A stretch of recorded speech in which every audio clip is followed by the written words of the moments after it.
ዛሬ ወደ ፀሐያማ ፖርቹጋል በመባል በምትታወቀው ወደ ፖርቹጋል ለመሄድ ምን እንደሚያስፈልግ ሙሉ መረጃ ይዤላችሁ መጥቻለሁ። ፖርቹጋል በታሪኳ በሚያማምሩ ባህር ዳርቻዎች እና በሚያስደንቅ ባህሏ ለብዙ ቱሪስቶች ተወዳጅ መዳረሻ ናት። ወደዚች አስደናቂ ሀገር ከመጓዛው በፊት ጉዞውን በተሳካ ሁኔታ ለማቀድ የሚያስችላችሁን ነገር ሙሉ መረጃ ይዤላችሁ መጥቻለሁ። ከዛ በፊት እኔን ለማታውቁ ዳግም እባላለሁ። እንደዚህ አይነት ከቪዛ ጋር ከስኮላርሺፕ ጋር እንዲሁም በውጭ ሀገር ስላሉ ስራዎች ነው ቪዲዮ የምሰራው። አዳዲስ የምለቀው ቪዲዮ እንዲደርሳችሁ ይህንን ቻናል ሰብስክራይብ በማድረግ ቤተሰብ ይሁኑ። እንዲሁም የእናንተ አንድ ሰብስክራይብ ለኔ ስለሚጠቅመኝ እናንተን ደግሞ ምንም የሚጎዳችሁ ነገር ስለሌለ እኔን ሰብስክራይብ በማድረግ አበረታቱኝ። እሺ ወደ ቪዲዮ እንግባ።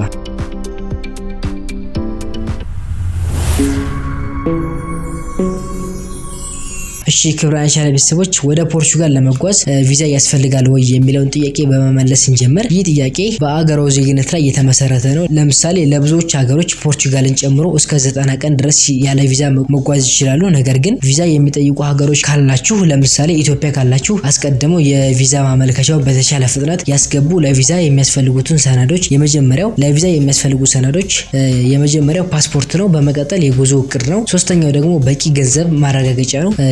የመመለሻ ትኬቱን ሊያካትት ይችላል። ወደ ፖርቹጋል በሚያደርጉበት የበረራ ትኬቱን በተለይም ቀደም ብለው ሲያስይዙ በጣም ርካሽ ሊሆን ይችላል። ብዙ አየር መንገዶች ወደ ፖርቹጋል ቀጥታ በረራዎች አሏቸው። በመቀጠል ወደ ፖርቹጋል ሲጓዙ ምን ያህል ገንዘብ ያስፈልጎታል የሚለውን እንመለከታለን። ይህ በእርስዎ የአኗኗር ዘይቤና በጉዞ ላይ ምን ያህል ገንዘብ ለማውጣት ባሰቡበት ላይ የተመሰረተ ነው። በአማካይ ለአንድ ሰው በቀን እስከ 70 እስከ 150 ዩሮ ያስፈልጎታል። ፖርቹጋል የዩሮ ምንዛሬ ትጠቀማለች። ወደ አገሪቱ ከመጓዙ በፊት ገንዘቡን ወደ ዩሮ መቀየር አስፈላጊ ነው። የክሬዲት ካርዶች በብዙ ቦታዎች ተቀባይነት አላቸው። ነገር ግን ትናንሽ ግዢዎችንና ገበያዎችን ለመክፈል ጥቂት ዩሮ በእጃችሁ መያዝ አለባችሁ።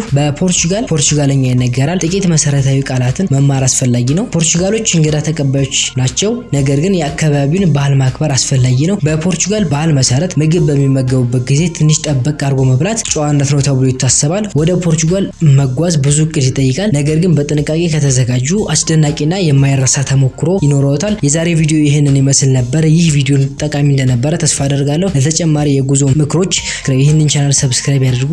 መግቢያ ላይ ለመናገር እንደሞከርኩት እኔን ለማታውቁ ዳግም እባላለሁ። እንደዚህ አይነት ከቪዛ ጋር ከስኮላርሺፕ ጋር እንዲሁም በውጭ ሀገር ስላሉ ስራዎች ነው ቪዲዮ የምሰራው። አዳዲስ የሚለቀው ቪዲዮ እንዲደርሳችሁ ይህንን ቻናል ሰብስክራይብ በማድረግ ቤተሰብ ይሁኑ። በቀጣይ ቪዲዮ እስከምንገናኝ ባይ